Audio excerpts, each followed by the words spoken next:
अस्सलामुअलैकुम, मैं हूं तहमीना शेख। ये है ख्वाजा सरा जो हुसन खूब समेट के बैठी है। नाम है इसका पलविशा। ये लाहौर के इलाके फैसल टाउन सी ब्लॉक के फ्लैट्स में रहती है। 18 मई की रात 11:55 पर पलविशा की रूममेट ख्वाजा सरा महविश नाम है उसका, वो कॉल करती है 15 पर और कॉल करके ये बताती है कि पलविशा को कोई कत्ल करके चला गया है, आप लोग जल्दी से यहाँ आ जाएं। नफरी फैसल टाउन पुलिस की फौरन मौके पर पहुंचती है और वकुआ देखती है। वकुआ देखने के बाद इसकी लाश को वहां से अपनी तहवील में लेती है और पोस्टमार्टम के लिए हॉस्पिटल शिफ्ट कर देती है।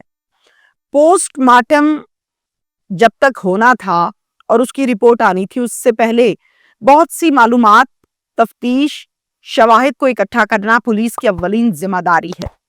तो पुलिस अपनी जिम्मेदारी को निभाते हुए वहां से मालूमात लेने लगती है और फौरन से देखती है कि ये लाश बरहना हालत में चूंकि पड़ी थी, गर्दन इसकी कटी हुई थी, तो बरहना क्यों पड़ी थी, जिससे समझ आती है वकुआ देखकर कि ये पहले इसको ज्यादती का निशाना बनाया गया और उसके बाद इसको कत्ल किया गया है। ये बात तो क्लियर है कि ज्यादती हुई तो यकीनन यहाँ पर इस कत्ल में कोई मर्द मुलविस है और कोई मर्द आया था। तो कातिलों की तादाद कितनी है, वजह अनात क्या है, दुश्मनी क्या हो सकती है और इस हालत में कत्ल क्यों किया गया, क्या मामला है, ये तमाम डिटेल्स मैं आपसे शेयर करूंगी। मैं आपको इन फ्लैट्स के मुतालिक बता दूं कि ये फ्लैट्स जो हैं ये ट्रिपल स्टोरी बिल्डिंग है, जिसमें ground floor, first floor, second floor and third floor, यहाँ पर मुख्तलिफ फ्लैट्स हैं और ये आमने सामने हैं, यानी इस साइड पे भी फ्लैट्स है, इस साइड पे भी फ्लैट्स हैं और बड़ी खस्ता हाल ये फ्लैट्स है। यानी शायद बमुश्किल को एक या दो लोग यहाँ पर एट अ टाइम रह सकते हैं। इसकी जो जगह है वो बहुत थोड़ी है। इसके साथ साथ मैं आपको बताऊं कि जिस केस पर हम बात कर रहे हैं ये फ्लैट थर्ड फ्लोर पर है, सीढ़ियां भी इंतहाई खस्ता हाल हैं और पूरे फ्लैट्स में 400 साढ़े 400 के फ्लैट्स हैं। पूरे फ्लैट्स में कहीं भी कोई कैमरा किसी भी सीढ़ी में, किसी भी फ्लैट में नहीं लगा हुआ। जिस फ्लैट की हम बात कर रहे हैं जहां पर पलविशा रहती थी, इसके नीचे ग्राउंड फ्लोर पर एक खाने पीने का रेस्टोरेंट है। अब पुलिस क्या करती है, पुलिस रूममेट महविश से मालूमात इकट्ठी करती है। चूंकि महविश भी ख्वाजा सरा है और महविश चूंकि पलविशा की रूममेट भी है, तो महविश के पास बहुत सा मवाद यकीनन मौजूद होगा, मालूमात मौजूद होंगी। तो महविश से तफ्तीश का आगाज होता है। जनाब महविश बताती है पुलिस को कि पलविशा जो है वो बेसिकली बहावल नगर से है। बहावल नगर में कोई काम शाम नहीं था, फंक्शंस नहीं थे, नाच गाने का कोई काम नहीं आया, तो इसने लाहौर का रुख किया और लाहौर में आकर इसने अपने काम की तलाश शुरू की, यानी कि नाच गाने की। अब ये पुलिस ने पूछा कि पलविशा की फैमिली में कौन कौन है, तो महविश ने बताया कि पलविशा की फैमिली में सिर्फ इसका एक भाई है जिसका नाम है जुनेद। पुलिस जुनेद से राब्ता करती है, पुलिस स्टेशन फैसल टाउन बुलाती है और फिर वहां पर एक FIR दर्ज की जाती है 302 की, जिसका मुद्दई बनता है जुनेद और ये FIR नामालूम अफराद के खिलाफ दर्ज की जाती है। ये खबर पहुंचती है DIG लाहौर फैसल कामरान साहब तक। उन्होंने कहा कि मुझे फौरन कातिल अरेस्ट चाहिए। फैसल टाउन पुलिस की दौड़ें शुरू हुई। पुलिस महविश से पूछती है कि जब पलविशा का कत्ल हुआ था तो उस टाइम पर आप कहां पर थी, तो फिर महविश ने बताया कि शाम 7 बजे 18 मई मैंने पलविशा को बताया कि मैं जा रही हूँ चुंगी अमर सिद्धू के इलाके में, मुझे वहां पर बुक किया गया है, फंक्शन है मेरा, तो मैं लेट हो जाऊंगी। जब रात लेट नाइट में वापस आई तो मैंने दरवाजा खोला, लॉक खोला, अंदर गई, देखा पलविशा बरहना हालत में, गला कटा हुआ है और खून में लथपथ पड़ी है। मैंने फौरन 15 पर कॉल कर दिया आपको और आप आ गए। अच्छा, मोबाइल इसका कहाँ है, पुलिस ये पूछती है। फिर उसके बाद पूरे फ्लैट पर इसके मोबाइल को ढूंढा जाता है, लेकिन मोबाइल बदकिस्मती के साथ वहां से नहीं मिलता। अच्छा, फिर पुलिस ने दोबारा से सारे फ्लैट को जब ढूंढा तो वहां से मोबाइल तो ना मिला, लेकिन मोबाइल का डिब्बा मिल गया जिसके ऊपर लिखा हुआ था EME नंबर। फिर उस EME नंबर से इस मोबाइल को चूंकि ट्रेस करना था, तो फिर ट्रेसिंग के लिए EME नंबर दे दिया गया कि जैसे ये नंबर ऑन हो तो पता चल जाए। अब कॉन्टिन्यूसली अभी तक तो नंबर जनाब बंद जा रहा है। पुलिस से पूछा इसका किसी के साथ कोई झगड़ा, कोई पैसों का लेन देन, को मसला मसाइल, तो महविश ने बताया कि हमारे फ्लैट के ओपोजिट जो फ्लैट है वहां भी एक ख्वाजा सरा रहती है, जिससे अक्सर औकात हमारी छोटे छोटे कामों पर बहस रहती थी और पलविशा की तो बहुत ही ज्यादा रहती थी। इसके अलावा इसका कभी कहीं पर कोई झगड़ा वगड़ा कभी भी नहीं हुआ। पुलिस ने कहा कि अच्छा चलो उसको भी पूछ लेते हैं। पुलिस ने सामने वाले ख्वाजा सरा को जब शामिल तफ्तीश किया तो उससे सवाल किया कि तुम्हारा इसके साथ झगड़ा रहता था, कहीं तुमने तो नहीं कत्ल कर दिया? तो इसने जवाब दिया, बिल्कुल मेरा इसके साथ झगड़ा रहता था, कल कलामी भी होती थी, लेकिन ये छोटी छोटी बातों पर होती थी, लेकिन इतना बड़ा कोई झगड़ा नहीं था हमारा कि मैं इसको कत्ल कर दूं या करवा दूं। फिर उसकी लोकेशन जब चेक की गई तो वो मौके पर मौजूद नहीं थी जब ये वकूआ हुआ। पुलिस महविश से पूछती है 7 से 11 बजे तक रात में यहाँ पर कोई आता जाता था मामूल में?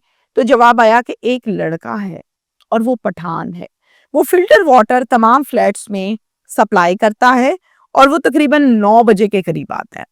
पुलिस से कहा नाम बताओ। पुलिस ने नाम जैसे ही पूछा तो उसको ले आई और उससे पूछा कि 18 मई को 9:45 पर वो इसी फ्लैट में पानी देने के लिए आया था। पुलिस ने पूछा और क्या था फ्लैट में? पठान लड़के ने बताया कि पलविशा के कमरे में 2 लड़के और भी मौजूद थे और वो दोनों लड़के और पलविशा गपशप मार रहे थे, हंस खेल रहे थे।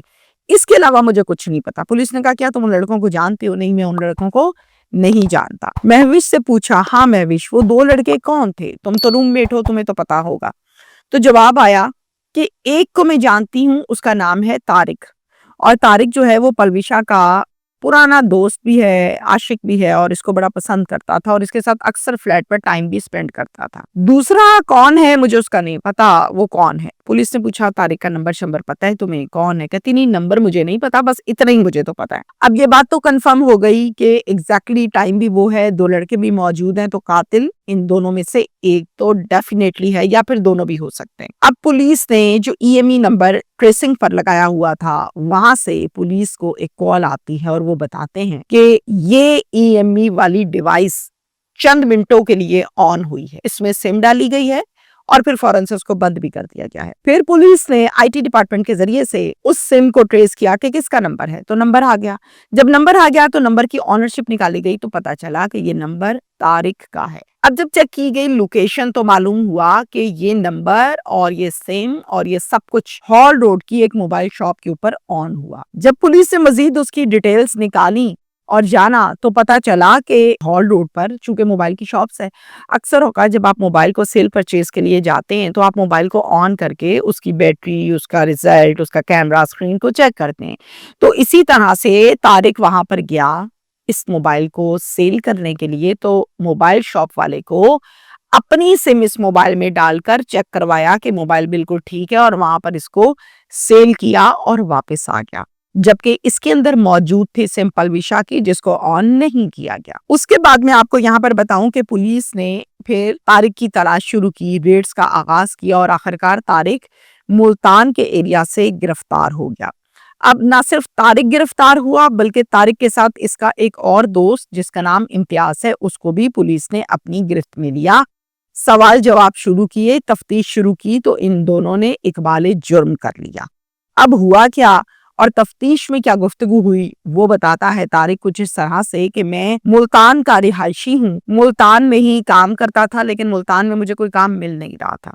उसके बाद मैं लाहौर चला गया और लाहौर में दिहाड़ी करने लगा। सड़क पर आपने देखा अक्सर औकात अकबर चौक पर बहुत ज्यादा मजदूर बैठे होते हैं, तो वहां से लोग जाते हैं मजदूरी के लिए, उनको हायर कर लेते हैं, दिहाड़ी देते हैं, काम करा लेते हैं। इसी तरह से तारिक भी एक मजदूर था। वहां पर बैठे बैठे मेरा पलविशा के साथ ताल्लुक बन गया और इतना ताल्लुक बन गया कि मेरी अच्छी खासी दोस्ती हो गई। मैं अक्सर इसके फ्लैट पर चला जाता था।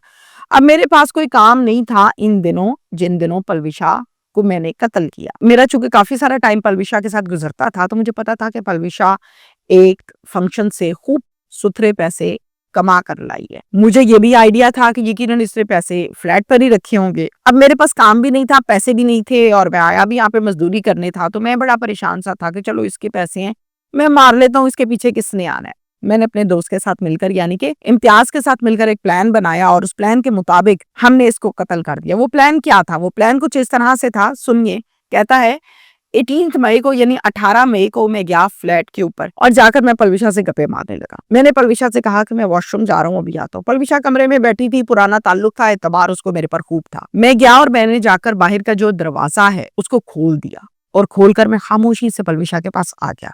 जब मैं दरवाजा खोल के चुपके से आ गया तो मैंने पलविशा के साथ गलतकारी शुरू की। इतने में चूंकि इम्तियाज से तो ऑलरेडी मैं प्लान को बना चुका था, इम्तियाज अंदर आया। जैसे इम्तियाज अंदर आया, मुझे मजीद हौसला मिला और मैं चूंकि ऑलरेडी गलत कारी इसके साथ कर रहा था, मैंने उसको दबोच लिया, यानी काबू कर लिया, हिलने ना दिया। और इम्तियाज भागा आया, आकर उसने इसकी गर्दन पर वार की और इसका गला काट दिया। अब हमारा मिशन सिर्फ इतना सही था। और उसके बाद जब इसको हमने देखा कि ये मर गई है, फिर हमने पूरे फ्लैट पर पैसे ढूंढे, तलाश किए, लेकिन हमें इसके फ्लैट से कहीं से पैसे ना मिले। अब नहीं इल्म इस बारे में कि वो जो पैसे इसने फंक्शन से कमाए थे, वो इसने किसी दोस्त के पास रखवाए थे, वो इसने अपने किसी बैंक अकाउंट में रखवाए थे या कहाँ रखवाए थे, वल्लाह इल्म। आखिर ढूंढ ढूंढ कर हम थक गए, तो इस दौरान हमें सिर्फ 2000 रुपए इसके फ्लैट से मिले और इसका मोबाइल जो था वो हमें मिला। चूंकि मोबाइल इसका जरा महंगा था, अच्छा था, तो मोबाइल इसका हमने लिया, वो 2000 रुपए लिए और हमने वहां से दौड़ लगा दी। हम भाग गए और हमने कहा अब हमें किसने यहाँ से पकड़ना है, कौन हमें गिरफ्तार कर सकता है। इसके बाद आज हमें आपने आखिरकार गिरफ्तार कर ही लिया। ये सारे का सारा वकूआ है। अब यहाँ पर जो जानने वाली चीजें हैं, मैं वो जरा एक दो हाईलाइट कर दूं कि अक्सर औकात किराएदारी कवाइफ का अंदराज नहीं कराया जाता। सबसे पहले तो ये चेक करना चाहिए कि ये जो किराए के फ्लैट्स हैं, जिस पर फ्लैट में लोग किराए पे रहते हैं, किराएदारी कवाइफ कराया गया, थाने में दिया गया, नंबर 1। नंबर 2, इन तमाम फ्लैट्स में ख्वाजा सरा कम्युनिटी बेतहाशा तादाद में रहती है। अब ख्वाजा सरा कम्युनिटी जहाँ भी होती है, आपको पता है वहाँ नाच गाने भी होते हैं, गलतकारी भी होती है। तो क्या इन फ्लैट्स को ख्वाजा सरा कम्युनिटी को चेक किया जाता था कि इन फ्लैट्स में कौन कौन सी गैर कानूनी हरकत होती? तो ये तमाम चीजें पुलिस ने चेक करनी है कि मामलात है क्या। Thank you.